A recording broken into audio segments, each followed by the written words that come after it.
এই উম্মত জাহান্নামে যাবে, পায়ে বেড়ি থাকবে না। এই উম্মত জাহান্নামে যাবে, গলায় শিকল থাকবে না। এই উম্মত জাহান্নামে যাবে, চেহারা কালো হবে না। অথচ জাহান্নামীদের চেহারা কালো হবে, এই উম্মতের চেহারা কালো হবে না। একজনের চেহারাও কালো হবে না। ফেরেশতা জিজ্ঞেস করবে, আল্লাহ চেহারা তো ঝকঝকে, গলায় নাই শিকল, পায়ে নাই বেড়ি, হাতে নাই হাত করি, এটা আবার কি পাঠায় দিলেন? তা আল্লাহ জবাব দিবে, আমার বন্ধুর উম্মত, খবরদার। তো ফেরেশতা মালিক জিজ্ঞেস করবে, দারোগা হাতকড়ি নাই কেন? বলছে, যেই হাত উঁচুতে ব্যবহার হয় ওটা হাতে হাতকড়ি লাগে না। যেই পাও মসজিদের দিকে চলে ওই পায়ে বেড়ি লাগে না। যেই কপাল আমার কুদরতি পায়ে জীবনে একবারও আমাকে পাওয়ার জন্য ঠেকায়া দিছে, সেজদা করছে, ওই চেহারা কোনোদিন কালো হয় না, গলায় কোনোদিন চিকন লাগে না। 3 জায়গায় আগুন লাগাবে না, খবরদার। চেহারায়, হাতে, পায়ে, বাকি শরীরে লাগায়া দাও। আগুনকে যখন মালিক হুকুম দিবে ধরার জন্য, আল্লাহ আমাদেরকে শিখায় দিবে, স্মরণ করায় দিবে, আমরা কলেমা পড়তে থাকবো। আগুন আসবে আর যাবে, আসবে আর যাবে, ধরবে না। একবার, দুইবার, 3 বার হবে। মালিক কোরা চার্জ করবে, লাঠি চার্জ করবে, ধরিস না কেন? তো আগুন বলবে, লাইসালি সুলতানুন আলা মান ক্বালা লা ইলাহা ইল্লাল্লাহ মুহাম্মাদুর রাসূলুল্লাহ। এই কলেমা যে পড়ে তাকে ধরার ক্ষমতা আমার নাই। তারপরে আল্লাহ নিজে কি করবে? ইমাম কুরতুবী রাহমাতুল্লাহ আলাইহি লেখছেন, ফাআমাতাল্লাহু মাউতাতান, আল্লাহ আমাদেরকে ঘুম পড়ায়া দিবে। মৌতের যেরকম ঘুমের দোয়া, মৌতের দোয়া আর ঘুমের দোয়া একই দোয়া। আমরা ঘুমের দোয়া পড়ি, আমুতু আহিয়া, আল্লাহ মরতে চললাম, কাল সকালে উঠাইলে উঠবো, না হলে আর কিয়ামতের আগে উঠবো না। তো ঘুমো মৌত, আল্লাহ ঘুম পড়ায়া দিবে। আজাব ঘুমের ভিতরে কমপ্লিট করে আল্লাহ বাহির করে নিয়ে নিবে। নবীর সুবাদে, নবীর সুবাদে। হায় হায় হায়, একটা পর্ব এরকমও আসবে, জানি না নারায়ণগঞ্জের মানুষ বুঝবে কি বুঝবে না। একটা পর্ব এরকমও আসবে, নবীর সুবাদে একটা পর্ব এরকমও আসবে, নবীর সুবাদে এরকম একটা পর্ব আসবে। আল্লাহ জিবরিলকে ডাইকা বলবে যে আরশের সাথে কান লাগাও। তো দেখবে যে আরশের সাথে কান লাগা একটা ক্ষীণ আওয়াজ আসতেছে, যেইখান থেকে বলতেছে, হান্নান মান্নান আনকিদনি, ও হান্নান মান্নান আমাকে বাঁচানা। তো জিবরিল বলবে, বড় ক্ষীণ আওয়াজ, হান্নান মান্নান বলে বাঁচাইতে বলতেছে। বলছে, জিবরিল দৌড়ায় যাও, আমার বন্ধুর উম্মত আমাকে বাঁচানোর জন্য ডাকতেছে। জিবরিল যাবে দোজখের কাছে, মালিকের কাছে যাবে। মালিক লিস্টি দেখা বলবে, কেউ বাকি নাই, আখরাস তো সবাইকে বাহির করে দিছি। ফিরে আসবে, আবার শোনাবে, আবার যাবে, আবার ফিরত আসবে। তৃতীয়বার এসে আল্লাহর ঠিকানা বলে দিবে, যাও দোজখের ওই অথই তলদেশে যায় দেখো, কয়লার মতো কয়লা হইতে হইতে পোকার রূপ ধরে গেছে, উপরে পড়ে আছে, ওইখানে যে কান লাগাও। তো দুইজনে যে কান লাগাবে, তো দেখবে ওইখান থেকে ক্ষীণ আওয়াজ বাহির হইতেছে, ইয়া হান্নান ইয়া মান্নান আনকিদনি, ও হান্নান ও মান্নান আমাকে বাঁচানা। ওই আওয়াজ আল্লাহর আরশের সাথে এসে টক্কর মারবে, ওইখান থেকে উঠায় নিয়ে আসবে, বলবে, আমার বন্ধুর উম্মত উঠায় নিয়ে আস। আমি ওয়াদা করছি আমার বন্ধুকে রাজি করে ছাড়বো। আমি ওয়াদা করছি লা ইউখজিহি ফি উম্মতিক, তার উম্মতের ব্যাপারে আমি কপালে ভাঁজ পড়তে দিব না। আমার কথা কিন্তু শেষ জায়গায় চলে আসছে। ওই রসুল, ওই নবী আমাদেরকে আল্লাহ দিয়েছেন আমাদেরকে জান্নাতে নিয়ে যাওয়ার জন্য। আমাদের নবীজির ডঙ্কা কিন্তু সৃষ্টির আগের থেকে, জন্মের আগের থেকেই বাজতে ছিল। এরকম কোনো কিতাব ছিল না, এরকম কোনো নবী ছিল না, এরকম কোনো রসুল ছিল না যার মুখে আমাদের নবীজির আলোচনা ছিল না। এটা তো সৃষ্টির আগের থেকে। আল্লাহ কোনো কিছু সৃষ্টি করেন নাই, তখন থেকে আমাদের নবীজির ডঙ্কা বাজতে ছিল। আল্লাহ 2টা সেমিনার করছিলেন, যেরকম আজকে আপনাদের এখানে সেমিনার। একটা সেমিনারে আমরা সবাই ছিলাম। আল্লাহ প্রশ্ন করছিলেন, আলাস্তু বিরাব্বিকুম, আমরা বলছিলাম ক্বালু বালা। আরেকটা সেমিনারে আমরা ছিলাম না, শুধু আল্লাহ ছিলেন, সমস্ত নবী রসুল ছিল, আল্লাহ বক্তা ছিলেন, দর্শক নবী রসুলরা ছিলেন, আর আলোচ্য বিষয় আমাদের নবীজির ডঙ্কা ছিল। ডঙ্কা বোঝেন? আমাদের নবীজির প্রশংসা ছিল, শান ছিল, শান। আল্লাহ নিজেই কোরআনে আছে, আল্লাহ নবীদেরকে যখন সম্বোধন করতেছিলেন যে আমি তোমাদেরকে যখন কিতাব এবং হিকমত দিব, তারপরে আমার রসুল আসবে, তোমরা আমার রসুল উপরে ঈমান আনবে, আমার রসুলকে সাহায্য করবে। এই কথার স্বীকৃতি তোমরা সবাই দিলে তো? তো সমস্ত নবী রসুলরা ওই দিন বলছিলেন যে আমরা স্বীকৃতি দিলাম। কিন্তু একটা প্রশ্ন হইতে পারে, রসুল তো 313 জন, কোন রসুল? তো আল্লাহ এটাও বুঝাইয়া দিয়েছেন, শব্দে রসুল আল্লাহ কারো কালেমার ভিতরে দেন নাই। 313 জন রসুলের ভিতরে 312 জন রসুলকে আল্লাহ কলেমা দিছেন, কিন্তু কারো কলেমার ভিতরে আল্লাহ শব্দে রসুল দেন নাই। শব্দে রসুলটাকে আল্লাহ গচ্ছিত রাখছেন, আল্লাহ আগেই উঠে রেখা দিছেন। শুধু আমাদের নবীজির কালেমার ভিতরে আল্লাহ দিছেন লা ইলাহা ইল্লাল্লাহ মুহাম্মাদুর রাসূলুল্লাহ। নারায়ণগঞ্জ কেন, সারা দুনিয়ার কোনো আলেম বাহির করে দিতে পারবে না আমাকে যে কোন নবীর কলেমার ভিতরে এই রব শব্দে রসুল ছিল। তো আল্লাহ সেমিনার করছেন, এখনো অস্তিত্বই হয় নাই, এমনকি কোনো সৃষ্টি হয় নাই। সৃষ্টিরও 1000 বৎসর আগে থেকে আমাদের নবীজির ডোল আর ঢঙ্কা আল্লাহ বাজাইতেছিলেন। হ্যাঁ, মাসালুহুম ফিত তাওরাতি ওয়া মাসালুহুম ফিল ইনজিল। কোন কিতাব এরকম আসে নাই, কোন নবী রসুল এরকম আসে নাই যিনি আমাদের নবীজির ঢঙ্কা না বাজাইছেন। বুঝানোর জন্য বলতেছি, দানিয়াল আলাইহিস সালাম একজন নবী ছিলেন।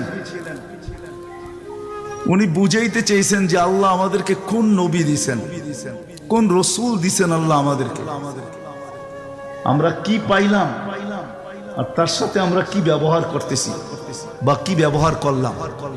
ওই রসুল দিছেন আমাদেরকে আল্লাহ, যার হাতের ছোঁয়া না।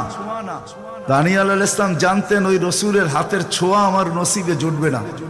উনি আল্লাহর কাছে দোয়া করছেন, আল্লাহ আমি ওই রসুলের হাতের ছোঁয়া চাই না, কেন এটা কবুল হবে না, কমসে কম ওই উম্মতের হাতের ছোঁয়া হইলো আমাকে দেন। উনি শুধু আমাদের হাতের ছোঁয়া চাইছেন, উম্মতের হাতের ছোঁয়া।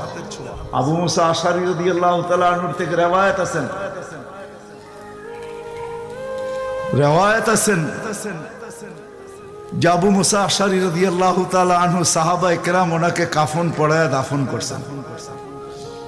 মুসা আলাইহিস সালামের সামনে যখন আল্লাহ রসুলের ঢঙ্কা বাজাইতেছিলেন, তো ফাতারাদাত তাওরাত, উনি তোমার কিতাবকে, যেই কিতাব আল্লাহ নিজের হাতে লেখছে ওটাকে সাইড করে দিয়া বলতেছে, আল্লাহ আমি নবী হইতে চাই না, আমাকে উম্মত বানায় দেন, যথেষ্ট।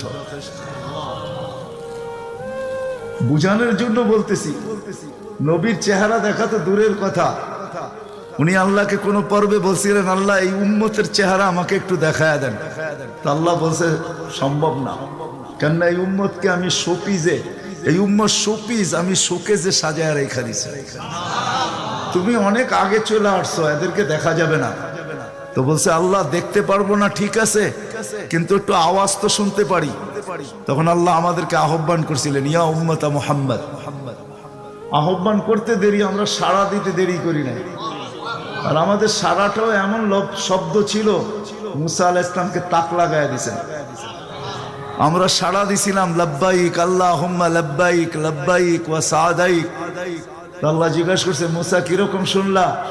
মা আসামিতু আহসানা মিনহু, এত সুন্দর আওয়াজ তো কোনোদিন শুনি নাই। তো বলছে আল্লাহ শুধু আওয়াজ না, এত সুন্দর বাক্যে কেউ, এত সুন্দর ভাষায় বর্ণ, এত সুন্দর ভাষা দিয়া কেউ জবাব দিতে পারে, এটাও আমার জানা ছিল না।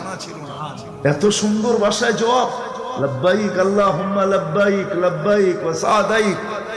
আল্লাহ বলে, মুসা তোমার যখন পছন্দ হইলো, তাহলে শোনো, আজকের থেকে নির্ধারিত যে আমার ঘরের জিয়ারতে আসবে, উমরায় আসুক আর হজে আসুক, ইহরাম পরার পরে সর্বপ্রথম যে শব্দ ব্যবহার করবে, আমাকে ডাকবে, আজকের থেকে এই শব্দ শিরুদার্য, সে এই শব্দ দিয়ে আমাকে ডাকবে, লাব্বাইক আল্লাহুম্মা লাব্বাইক। আমাদের ডঙ্কা অনেক আগের থেকে বাজতে ছিল। চলেন আমি শর্টে আপনাদেরকে নিয়ে আসতেছি। আল্লাহর রসুলের একটা হলো জন্ম, জাত, তার অস্তিত্ব, আরেকটা হলো তার ক্যারিয়ার, তার জিন্দেগি, জীবন, আদর্শ। আল্লাহর রসুলের জন্ম, অস্তিত্বই একটা সুঘ্রাণ আর সুঘ্রাণ ছিল। আমেনার পেটে আসতে দেরি, তার শরীর ফুটা সুঘ্রাণ বাহির হইতে দেরি হয় না।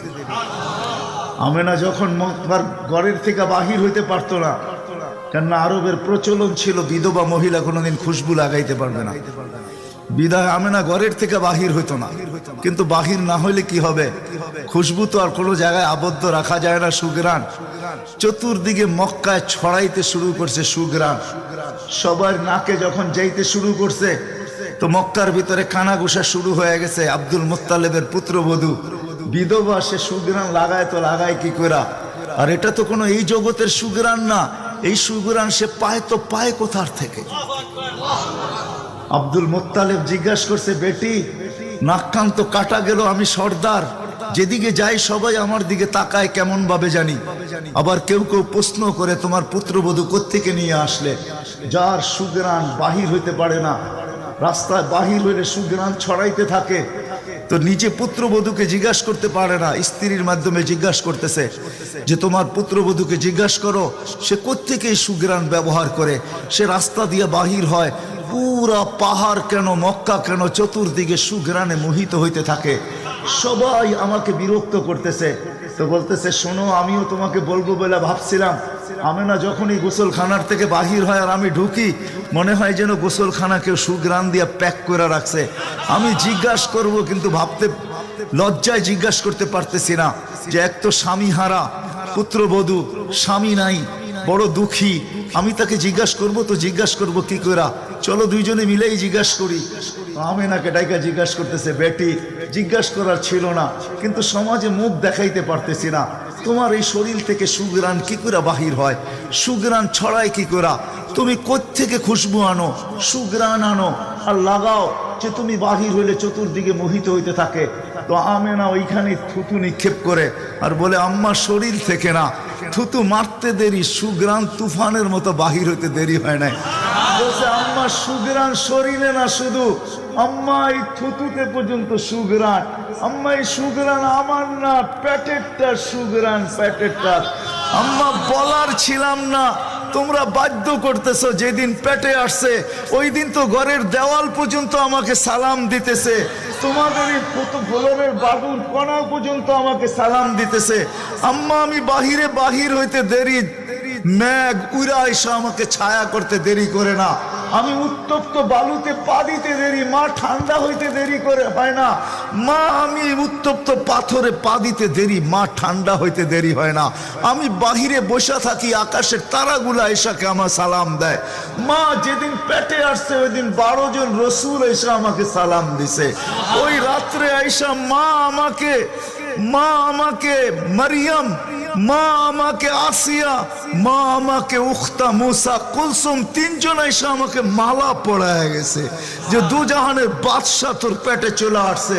মা শুধু এইখানেই ক্ষান্ত না, আমি যখন বাহির হই তো বারুর করা পর্যন্ত আমাকে সালাম দিতে থাকে।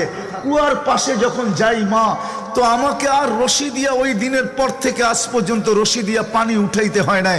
আমি কুয়ার পাশে যাইতে দেরি, কুয়ার পানিগুলা উছলায় উপরে আসতে দেরি করে না, কলকল শব্দ করতে থাকে, পানিগুলা যেন বলতে থাকে, আমেনা তুই কেন চলে আসছিস? দুজাহানের বাদশা তোর পেটে, তুই হুকুম দিলেই তো আমরা বাড়িতে যেয়ে ভোড়া দিয়ে আসতাম। মা মক্কার মেয়েগুলাকে জিজ্ঞাসা করো না, আমি কুয়ার পাশে যাইতে দেরি, মা এরা আমার হাতে পায়ে ধরতে দেরি করে না, যে ফাতেমা, আমেনা তুই এখান থেকে যাইস না, তুই গেলে কুয়ার পানি নিচে চলে যাবে, আমাদেরকে রশি দিয়া তুলতে হবে, তুই দাঁড়ায় থাক, তোর পায়ে পড়ি, পানি নিচে যাবে না, আমরা ভরা নেই আমাদের বর্তনগুলা, তোর বর্তনটাও ভরা দিব, তোর বাড়িতেও পৌঁছায় দিব, তুই দাঁড়ায় থাক, তুই চলে গেলে কুয়ার পানি নিচে চলে যাবে। হায় হায় হায়, যে পেটে থাকা অবস্থায় খুশবু, ওজুদি যার খুশবু, সুগ্রাণ আর সুগ্রাণ। হায়, আমি শর্ট করতেছি। যেদিন দুনিয়াতে পা রাখতেছিলেন, শেফা আব্দুর রহমান ইবনে আউফ রাদিয়াল্লাহু তাআলা আনহুর আম্মা ছিলেন দাই। যখন দুনিয়ায় আসতেছিলেন, উনি নিজে বলতেছিলেন, আমার হাতে হাজারো বাচ্চা, শত বাচ্চা আসছে এই মক্কার, কিন্তু এই বাচ্চা যখন আসতেছিল দুনিয়াতে, কান্নাল মিসকা ইয়াফুর, চতুর্দিকে সুগ্রাণে মোহিত করতে করতে আসতেছিল।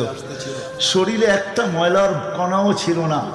মখতুনান, কে জানি মার পেটের ভিতরে মুসলমানি করায়া দিছেন, কে জানি মখতুয়া সুররা, নাবি মার পেটের ভিতরে কাটা দিছেন। একটা বালুর কণা পরিমাণও ময়লা ছিল না। আমরা তাকাইতেছিলাম আর ভাবতেছিলাম, এটা কেমন বাচ্চা। চাদরের উপরে রাখতে দেরি, ডান দিক হইয়া উঠা বৈশা সেজদা যেতে দেরি করেন নাই, লম্বা সেজদা। আম্মা জান বলতেছিলেন, কুলতা মা কুলতা, বেটা তুই যেন সেজদার ভিতরে কি বলছস, আমি তা বলতে পারবো না, কেননা তোর অবস্থাগুলা দেখে আমি আশ্চর্যান্বিত হইতেছিলাম। তারপরে সেজদার থেকে যখন আত্মাহিয়াতের চূড়াতে উঠা বসছে, শাহাদত আঙ্গুলি উঠাইতে দেরি, সুবে সাদেকের সময় ছিল, চতুর্দিকে অন্ধকার ছায়া ছিল, বলে তুই শাহাদত আঙ্গুলি উপরের দিকে উঠাইতে দেরি, তানাব্বারাতি দুনিয়া কুল্লা, সমগ্র জগৎটা যেন আলোতে আলোকিত হয়ে গেছে। তারপরে যেন তুই কি বলছস আমি বলতে পারবো না। তারপরে স্বাভাবিক হয়ে শুয়া পড়ছিস, তোকে দৌড়ে আছে আমি কোলে নিছি, কোলে নিতে দেরি, ঘরের ছাদ ফাটতে দেরি হয় নাই, কুয়াশা ভিতরে ঢুকতে শুরু করছে, একটু পরে উপর থেকে আওয়াজ আসছে, গাইয়িবু হাদা তিফ, এই বাচ্চাকে তাড়াতাড়ি গায়েব করো। যখন অস্তিত্ব ছিল না আমরা ঢঙ্কা খুব বাজাইছি, কিন্তু এখন অস্তিত্ব যখন চলে আসছে, তাড়াতাড়ি গায়েব করো। তুফু মাশারিকাল আরদি ওয়া মাগারিবাহা, সমগ্র জগৎকে ঘুরায় নিয়ে আসো, যেন সমগ্র জগৎ, কোন সৃষ্টি যেন এই 2 মিনিটের বাচ্চার ব্যাপারে 3 মিনিটের সময় এই কথা না বলতে পারে যে আমরা একে চিনি না। সবাই যেন একে চিনে, বিসুরাতিহি, তার রূপ দেখা যেন তাকে চিনে, ওয়াবি ইসমিহি, তার নাম দেখা নামের উপরে যেন চিনে, ওয়াবি নাতিহি, তার গুণাবলী দেখা যেন তাকে চিনে। বলে গায়েব করে দেওয়া হলো। উপর থেকে আওয়াজ আসলো, আরিজু আলাইহি কুল্লা রুহানি, সমস্ত রুহানি জগতের জিনিস এই বাচ্চার সিনার ভিতরে ভরতে থাকো।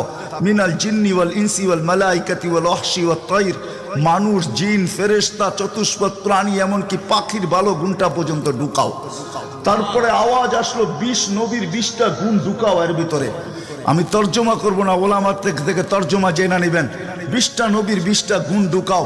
আতুহু খুলুকা আদম, মারিফাতা শীশ, সুজাআতা নূহ, খুল্লাতা ইব্রাহিম, লিসানা ইসমাঈল, রিদা ইসহাক, ফাসাহাতা সালেহ, হিকমাতা লূত, বুশরা ইয়াকুব, জামালা ইউসুফ, সবরা আইয়ুব, তাআতা ইউনুস, জিহাদা ইউশা, সৌতা দাউদ, হুব্বা দানিয়াত, ওয়াকারা ইলিয়াস, সুহদা ঈসা, কুওয়াতা মুসা, হাইবাতা সুলাইমান, ওয়া ইলমাল খিদির। 20 নবীর 20টা গুণ এই সিনার ভিতরে ভরো। আওয়াজ আসলো, নবী তো 20 জন না, 1.25 লক্ষ নবী, 312 জন রসুল। তো আওয়াজ আসলো, অগমিদুহু ফি জামি আখলাকিন নবিয়্যিন, সমস্ত নবীদের আখলাকের ভিতরে এই বাচ্চাকে ডুবায়া দাও। তারপরে কোলে ফিরত দিয়া দেওয়া হলো। আমেনা কোলে নিয়ে কাঁদতেছিলেন। আব্দুল মুত্তালিব ছুটে আসছে যে আমেনা কাঁদে কেন, চাচারা ছুটে আসছে, বোন কাঁদিস কেন, শাশুড়ি ছুটে আসছে, মেয়ে কাঁদিস কেন? বলছে আব্দুল্লাহ নাই। তো বলছে আব্দুল্লাহ নাই মানি বুঝায় বল, কেন কাঁদিস? বলে আব্দুল্লাহ নাই, প্রথম বাচ্চা, মানুষের প্রথম বাচ্চা যখন হয়, তো অনেকে আছে নারায়ণগঞ্জে পাওয়া যাবে খুশির ঠেলায়, নারায়ণগঞ্জে সব মিষ্টির দোকান বুক, আমার ঘরে ছেড়ে আসছে, সব খালি করে দাও। সব আব্দুল্লাহ নাই, খেলনা নিয়ে আসে, ডের বানায় দেয়, আব্দুল্লাহ নাই, কে খেলনা আইনা দিবে? তো আল্লাহ কানে কানে বলতেছে, আমেনা, আব্দুল্লাহ খেলনা আনলে আর কিসের খেলনা আনবে? হয়তো মাটির আনবে, কাঠের আনবে, প্লাস্টিকের আনবে, এটা আনবে, সেটা আনবে, কোন খেলনা আসবে? দুনিয়ার খেলনা আনবে। আমেনা, সম্পর্ক তোর সাথে শুধু তোর সন্তান, আমার সাথে সম্পর্ক হলো মাহবুবিয়াতের, এটা তো আমার মাহবুব। আরে সূর্য ডুবতে দে আমেনা, দুনিয়ার খেলনা কি আমি চাঁদকে খেলনা বানায় পাঠায় দেব? কাঁদিস তো কাঁদিস কেন? আবু তালেব বলে সূর্য ডুবলো, আমরা বাহিরে 4 পায়ের ভিতরে শোয়াই দিলাম, মাত্র 10-12 ঘন্টার শিশু। চাঁদ তাড়াতাড়ি দ্রুত গতিতে নিচে নামতে শুরু করলো। বাদাল কমরু আইয়াদনু, আমি খালি দেখতেছিলাম 4টা নামতেছে। তোমার মাথার উপরে যখন চলে আসছে তো আমি ভয়ে চিৎকারে দিয়া ফেলছি, খাশিতু আইয়াকা আলাইক, তোমার উপরে পড়ে না যায়, কিন্তু তোমার মাথার কাছে এসে থেমে গেল। তুমি 12-13 ঘন্টার বাচ্চা, হাত পাও নাড়তেছিল, তোমার হাত পায়ের ইশারায় উপরে চাঁদ ডান্স করতেছিল। কেমন কেমন আল্লাহ রসুল বলতেছিলেন, জানেন চাচা কি বলতেছিল চাঁদ? বলে তা তো জানি না।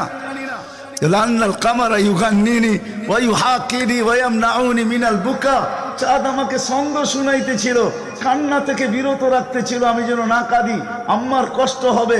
আল্লাহ চাঁদকে আমার জন্য খেলনা বানায় পাঠায় দিয়েছে। খেলনা, কোন ব্যক্তিত্ব আমাদেরকে জান্নাত পর্যন্ত নিয়ে যাওয়ার জন্য আসছে। উনি আমাদেরকে জান্নাতে নিয়ে যাওয়ার জন্য আসছে। জান্নাতে নারায়ণগঞ্জের মানুষ কেমনে বুঝাবো আমি? কাঁদিস কেন? আসতে দে, সময় আসছে। কোন রসুল পাঠাইছে আল্লাহ আমাদেরকে? কোন রসুল দিছেন, কোন নবী দিছেন, কোন মুহাম্মদুর রাসূলুল্লাহ দিছেন? কোন মুহাম্মদুর রাসূলুল্লাহ? যেদিন দুনিয়াতে আসে ফেরেশতাদের ছুটি 2 দিন ছিল, 2 দিন ছুটি দিছেন আল্লাহ ফেরেশতাদেরকে। এর আগে ছুটি দেন নাই। যেদিন আল্লাহর রাসূল ছুটি আসছেন ওই দিন ফেরেশতাদের ছুটি ছিল, হল্লুর চলতেছিল, হল্লুর। পুরো আকাশের ভিতরে খুশির মাতম চলতেছিল, মাত চলতেছিল, খুশি আর খুশি। এক আকাশের ফেরেশতা আরেক আকাশের ফেরেশতার সাথে গলা মিলতেছিল আর সুসংবাদ দিতেছিল দোজাহানের বাদশাহ আজকে পা রাইখা দিছে। আসলেই মুহাম্মদুর রাসূলুল্লাহ দোজাহানের বাদশাহ, জাইনু আফা ইয়াউমিল কিয়ামা, দোজাহানের বাদশাহ উনি, দোজাহানের বাদশাহ। আল্লাহ কোন এক রিওয়ায়াতে নিজেই বলছেন, আনা মালিক ইয়াউমিদ্দিন আনতা সাহিবা ইয়াউমিদ্দিন, আমি কিয়ামতের মালিক বটে বন্ধু, আপনি বাদশাহ। কিয়ামতের বাদশাহ আমাদের নবীজি। এই জন্যই তো উনি বলতেছে লিয়াল হামদি বিয়াউমিল কিয়ামতি বিয়াদি, কিয়ামতের দিন আল্লাহর ঝান্ডা আমার হাতে থাকবে, আমার হাতে। কোন এক জায়গায় আল্লাহ নিজেই বলছে কাসসামতুল কিয়ামাতা কিসমাইন, কিয়ামতকে আমি 2 ভাগে ভাগ করছি, আপনি চাবেন আমি দিব, সালতু তা শাফি তুসাফা, সবাই নাফসি নাফসি বলবে, আপনি উম্মতি উম্মতি বলবেন, কিয়ামতের রাজা আপনি। আল্লাহর রাসূল আরেক জায়গায় বলছেন যে কিয়ামতের দিন সবাই চুপ থাকবে, আনা খাতিবুহুম, আমি ওই দিন বলবো। কেমন রাসূল, যার চাওয়া ছাড়া আল্লাহ নাইমা আসবে না। শাফাআতে কুবরার মতলবই এটা, যে উনি যতক্ষণ পর্যন্ত না চাবে আল্লাহ আসবে না। আমরা সবার কাছে যাব, সবাই বলবে আনা লাস্তু বিআহলি, আমি এটার অধিকার রাখি না। না মুসা আলাইহিস সালাম, না ঈসা আলাইহিস সালাম, না আদম আলাইহিস সালাম, না ইব্রাহিম আলাইহিস সালাম, কেউ না। সর্বশেষ মুসা আলাইহিস সালাম বলবে সন্ধান দিতে পারি, যার অপেক্ষায় আল্লাহ বসে আছেন। বলছে সে কে? বলে মুহাম্মাদুর রাসূলুল্লাহ।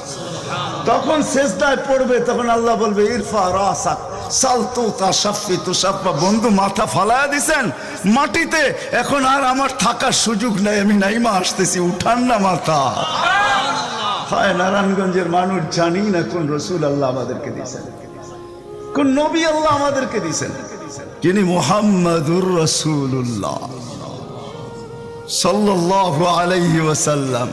উনি আসছেন এই দিনে আমাদেরকে জান্নাতে নিয়ে যাওয়ার জন্য। জান্নাতে কোথায়? কোথায়? আমাদেরকে গন্তব্যে নিয়ে যাওয়ার জন্য, আখিরাতে নিয়ে যাওয়ার জন্য, আমাদেরকে আমাদের ঠিকানায় নিয়ে যাওয়ার জন্য, আমাদেরকে আমাদের উদ্দেশ্যে নিয়ে যাওয়ার জন্য। এই জন্যই তো চোখের পানি কোনোদিন শুকায় নাই।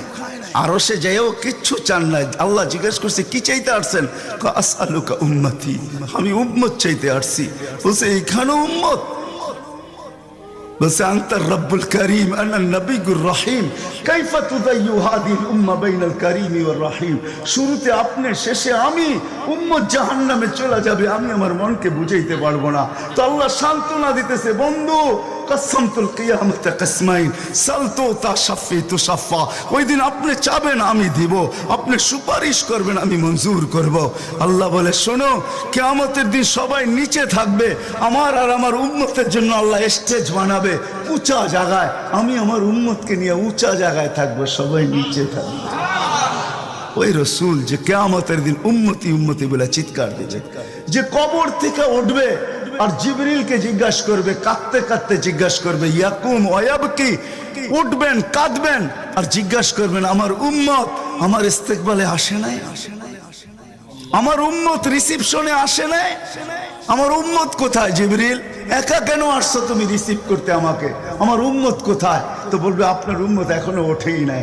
তো বলবে আমার উম্মত কি জাহান্নামের? তুমি আমাকে এমনি সান্ত্বনা দিতেছ, আমার উম্মত কি জাহান্নামের কিনারে চলে গেছে? তো জিবরিল ইসলাম কসম খাবে বিইজ্জতিকা ওয়া জালালিক মা শাক্কাল আরদা আহাদুন ইল্লা আনতা, আপনি ব্যতীত আল্লাহর কসম কেউ ওঠে নাই, আপনি শান্ত থাকেন, আপনার উম্মত এখনো ওঠে নাই। ওই নবী আমাদেরকে জান্নাতে নিয়ে যাওয়ার জন্য আসছেন, আমাদের জন্য সহজভাবে জান্নাতে নিয়ে যাওয়ার জন্য আসছেন। হায় হায়, আমি কেমনে বোঝাবো?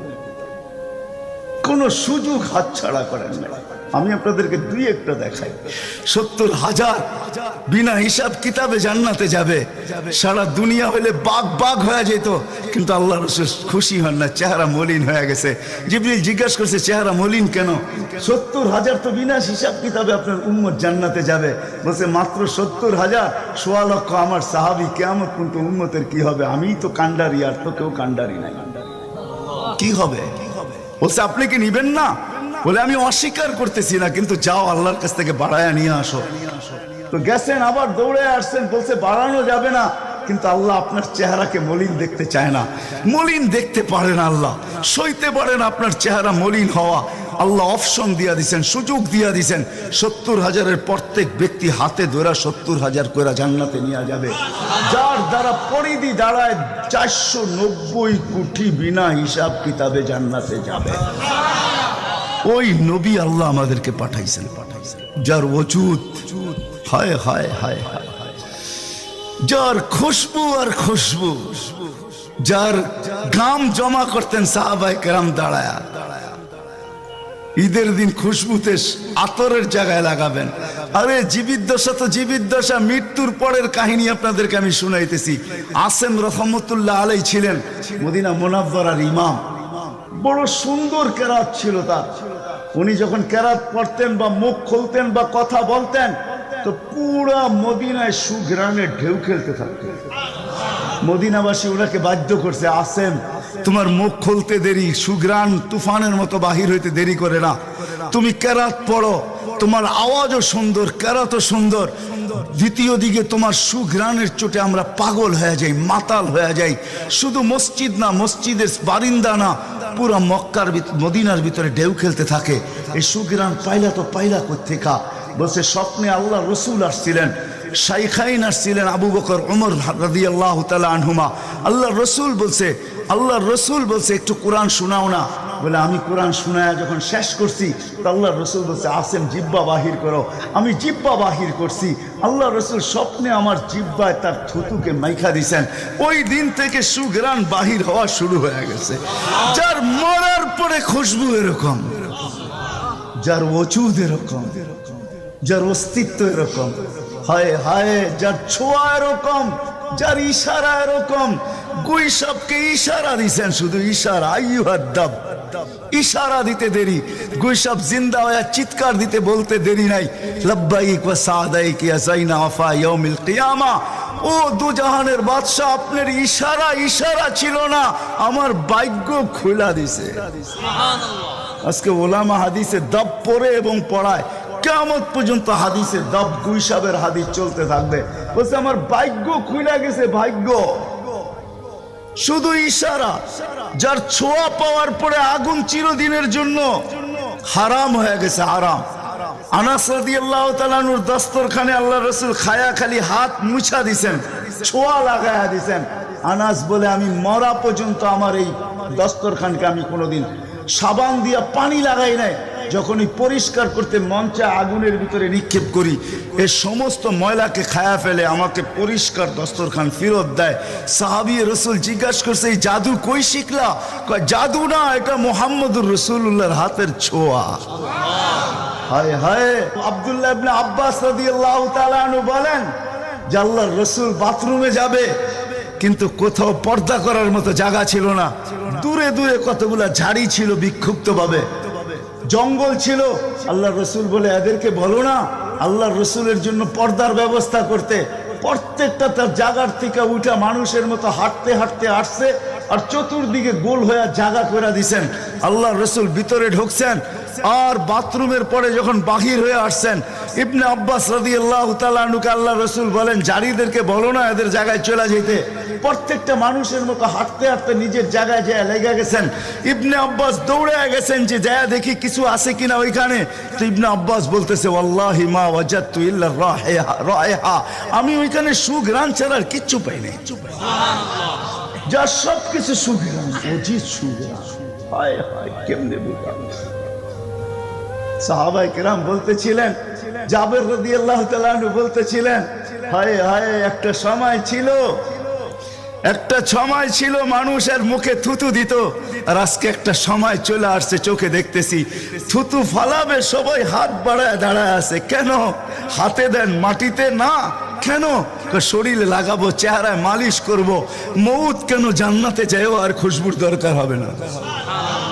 যার অস্তিত্বের ভিতরেই খুশবু, ওই মুহাম্মদুর রাসূলুল্লাহ সাল্লাল্লাহু আলাইহি ওয়াসাল্লাম আসছিলেন যার দিদারের জন্য। আহা, কেমনে যে আপনাদেরকে আমি বোঝাবো। যার দিদারের জন্য, যার দর্শনের জন্য, যাকে দেখার জন্য। হায় হায় হায়। দ্বিতীয় ছুটির দিন ফেরেশতাদের কোন দিন ছিল জানেন? যেদিন মেরাজে যাইতেছিলেন, মেরাজে ওই দিন ছুটি ছিল ফেরেশতাদের। ছুটি কিসের ছুটি? হ্যাঁ, সূরা এটাই বুঝাইতে চাইতেছে। ওই দিন ছুটি ছিল। আজকে আমার বন্ধুর দর্শন করবে, শুধু দর্শন। যার দিদারের জন্য ফেরেশতা পর্যন্ত কাতরাইতে থাকতো। ফেরেশতা, আল্লাহ রসুল ঘুমায় রয়েছে, জাবের রাদিয়াল্লাহু তাআলা আনহু বসে আছে। ঘুমের থেকে যখন উঠছেন তো বলতেছে, ইয়া রাসূলুল্লাহ, আজীব কাহিনী। বলছে কি? বলে ওই দূরের গাছটা দেখা যায় না? বলে হ্যাঁ। বলে ওইটা পুরা শিকড় সহ উঠা মানুষের মতো হাঁটতে হাঁটতে আসছে, আর আপনার মাথার কাছে দীর্ঘক্ষণ দাঁড়ায় ছিল, আবার চলে যায় জায়গাটা জায়গায় লেগে গেছে। মনে হয় কোনোদিন সে এখান থেকে একটু নড়েও নেয়, চড়েও নেয়, আগের মতো সে লেগে গেছে। তো আল্লাহ রসুল বলছে, সে সব আল্লাহকে বলতেছিল, আল্লাহ দূরের থেকে তো তোমার হাবিবকে দেখা যায়, কিন্তু একটু কাছে যেয়ে দেখলে হয় না? তুমি আমাকে একটু অনুমতি দাও না, আমি একটু কাছে যেয়ে ভালো মতো দেখি। তো আল্লাহ তাকে অনুমতি দিছে, সে উঠে আমার দর্শন লাভ করে ওইখানে চলে গেছে। তার দর্শনের জন্য গাছ সারা রাত্র পার হয়ে যাবে, আমার জীবন পার হয়ে যাবে, শানে মুহাম্মদ শেষ হবে না। যার শান আল্লাহ বয়ান করে, ওয়ারফানা লাকা যিকরাক, ওয়ারফানা লাকা যিকরাক, আলাম নাশরাহ লাকা সাদরাক, ওয়াওয়াদানা আনকা বিজরাক, ওয়ারফানা লাকা যিকরাক। যার জিকির আল্লাহ বুলন্দ করেন আল্লাহ। আদম আলাইহিস সালাম, ও মেরে দোস্ত, আমি তো বলি শিশুর পিতা লুকিয়ে আছে সব শিশুরই অন্তরে, এমনটা কথা না। কথাটা ছিল শিশুর পিতা। শিশুর পিতা লুকিয়ে আছে শিশুর পিঠে, এটাই সত্য। হ্যাঁ, ওয়া কাওয়াইবি উম্মিক ওয়া সালবি আবিক ওয়া কাওয়াইবি উম্মিক। সব শিশুর পিঠেই শিশু লুকায়িত আছে। সমস্ত জগতের অস্তিত্ব মুহাম্মদুর রাসূলুল্লাহর ভিতরে লুকায়িত ছিল। এই জন্যই তো আল্লাহ বলতে বাধ্য হয়েছেন, এই জন্যই তো রহমাতাল লিল আলামিন আল্লাহ বলছেন। রহমাতাল লিল আলামিনের মিনিংস এটা, সমগ্র সৃষ্টি বন্ধু আপনার ভিতরে লুকায়িত ছিল। আদম আলাইহিস সালামকে আল্লাহ বলেই দিয়েছেন, লাউলাহু লামা খালাকতুকা ইয়া আদম, উনি না হইলে তোমার অস্তিত্ব হতো না। ওই রসূল আল্লাহ আমাদেরকে দিয়েছেন আমাদেরকে জান্নাতে নিয়ে যাওয়ার জন্য। উনি আসছেনই আমাদেরকে জান্নাতে নিয়ে যাওয়ার জন্য। উনি আসছেনই আমাদেরকে গন্তব্যে পৌঁছানোর জন্য। উনি আসছেনই আমাদেরকে আমাদের ঠিকানায় পৌঁছানোর জন্য, সহজভাবে, কোনো কঠিন ভাবে না। এই জন্য চোখের পানি কখনো মুছে নাই, কখনো বন্ধ হয় নাই। জিবরিল মিকাইল জিজ্ঞাসা করছে, আপনি চোখের পানি থামে না কেন? বলছে তোমাদের থামে না কেন? তো জিবরিল বলছে, যেদিন থেকে জাহান্নাম দেখছি ওই দিন থেকে চোখের পানি থামে না। মিকাইল বলছে, যেদিন থেকে শয়তানকে বিতাড়িত করা হয়েছে ওই দিন থেকে আমার চোখের পানি থামে না। আপনারটা থামে না কেন? বলে, যেদিন থেকে জান্নাত জাহান্নাম দেখে আসছি ওই দিন থেকে উম্মতের জন্য চোখের পানি থামে না। উনি আমাদের জন্য সহজ করছেন, সহজ সহজ করছেন। আমি আপনাদেরকে শেষ প্রান্তে চলে আসছি। এই যুগের উম্মতের জন্য বলছেন, কারো জন্য তো এটাও বলছেন আল্লাহ রসুল যে এক জমানায় আসবে। আবু দারদাকে বলছেন আবু দারদা, রগিফ আবু জারকে বলছেন আবু জার, ওয়ালাউ রগিফ আনফা আবা জার। ও আবু জার, তোর নাক যদি মাটিতে মলতেও থাকস, শুধু কালেমা যে পড়বে, সত্য দিলে যে কলেমা পড়বে আমার, তাকেও জান্নাতে আমি পৌঁছাবো। কেমন মনে করেন আপনি? ওলামাদেরকে জিজ্ঞাসা করেন, কোরআন যখন নাজেল হইতো তো উট পর্যন্ত মাটিতে বসা পড়তো, গর্দান লম্বা করে দিত। যে উটকে মরুর জাহাজ বলা হয় সে পর্যন্ত সহ্য করতে পারতো না। আল্লাহর রসুল ঘামাইতে থাকতেন। আল্লাহর রসুলের থেকে রেওয়ায়াত আছে, কাদার রু আইয়াখরুজ, আমার রু বাহির হয়ে যাওয়ার উপক্রম হইতো। কিন্তু অদ্দোহা যখন নাজেল হয়, সাউফা ইউতিকা রাব্বুকা ফাতারদা, এইখানে যখন পৌঁছেন তো এই কষ্টের ভিতরে জিবরিলকে বলতেছেন, জিবরিল থামো, আমি তোমাকে সাক্ষী রেখে, আল্লাহ বলতেছেন আমাকে রাজি করে ছাড়বে। আমি এখানে আল্লাহর কাছে কিছু চাইতে চাই। বলছে কি চাবেন? বলে তোমাকে সাক্ষী রেখে বলতেছি, ওয়াল্লাহি লান আরদা হাত্তা ইয়াকুনা ওয়াহিদ মিন উম্মতি ফিন নার। আমি আল্লাহর উপরে কখনো রাজি হব না যতক্ষণ পর্যন্ত আমার একজন উম্মত জাহান্নামে থাকবে, আমি রাজি হব না, না, না। ওই রসূল আসছেন এই মাসে, এই দিনে আসছেন আমাদেরকে জান্নাতে নিয়ে যাওয়ার জন্য। এই জন্যই আমাদেরকে শর্ট কোর্স দিচ্ছেন নবীজির সুবাদে। আল্লাহ আমাদেরকে শর্ট কোর্স দিচ্ছেন। আমি দেখাই আপনাদেরকে, দুই একটা দেখায় শেষ করতেছি। একটা রাত্র দিচ্ছেন 83 বছর। কত? কোন রাত্র? কদরের রাত্রি, ঠিক না? কারো যদি জীবনে একটা কদরের রাত্রিও মিলা যায়, আর সে যদি 80 বৎসরও বাঁচে, মারা যাওয়ার পরে যদি আল্লাহ জিজ্ঞেস করে কতদিন ছিল, 80 বৎসর, হিসাব দাও, তো বড় দাপটের সাথে সে বলতে পারবে যে এক রাত্রের দিয়া নেই, এক রাত্রই তো 83 বৎসর, 80 থেকে 80 বাদ দেন, আপনার কাছে আমি 3 বৎসরের পাওনা আছি, আপনি আমার কাছে কোনো পাওনা নাই। বলতে পারবে না? পারবে না। কত শর্ট কোর্স। লায়ালিন আশর, জিলহজের প্রথম 10 রাত্রি লাইলাতুল কদরের সমান, প্রত্যেকটা রাত্রি। ছোট ছোট প্যাকেজ নিয়ে আসছেন, শেষমেশ বলে দিচ্ছেন উম্মত যদি 10 ভাগের উপরও আমল করো, হায় হায় হায়। এই উম্মতের জন্য তো সুবাদে আমি এক হাদিস আপনাদেরকে দেখাইতেছি, রসূল কি পাইলাম আর কি করতেছি। ওই রসূলের কারণে এই উম্মত জাহান্নামে যাবে, কিন্তু হাতকড়ি থাকবে না। এই উম্মত জাহান্নামে যাবে, পায়ে বেড়ি থাকবে না। এই উম্মত জাহান্নামে যাবে, গলায় শিকল থাকবে না। এই উম্মত জাহান্নামে যাবে, চেহারা কালো হবে না। অথচ জাহান্নামীদের চেহারা কালো হবে, এই উম্মতের চেহারা কালো হবে না। একজনের চেহারাও কালো হবে না। ফেরেশতা জিজ্ঞেস করবে, আল্লাহ চেহারা তো ঝকঝকে, গলায় নাই শিকল, পায়ে নাই বেড়ি, হাতে নাই হাতকড়ি, এটা আবার কি পাঠায় দিলেন? তো আল্লাহ জবাব দিবে, আমার বন্ধুর উম্মত, খবরদার। তো ফেরেশতা মালিক জিজ্ঞেস করবে, দারোগা হাতকড়ি নাই কেন? বলছে যেই হাত উঁচুতে ব্যবহার হয় ওটা হাতে হাতকড়ি লাগে না। যেই পাও মসজিদের দিকে চলে ওই পায়ে বেড়ি লাগে না। যেই কপাল আমার কুদরতি পায়ে জীবনে একবারও আমাকে পাওয়ার জন্য ঠেকায়া দিছে, সেজদা করছে, ওই চেহারা কোনোদিন কালো হয় না, গলায় কোনোদিন চিকন লাগে না, 3 জায়গায় আগুন লাগাবে না। খবরদার, চেহারায়, হাতে, পায়ে, বাকি শরীরে লাগায়া দাও। আগুনকে যখন মালিক হুকুম দিবে ধরার জন্য, আল্লাহ আমাদেরকে শিখায় দিবে, স্মরণ করায় দিবে, আমরা কলেমা পড়তে থাকবো। আগুন আসবে আর যাবে, আসবে আর যাবে, ধরবে না।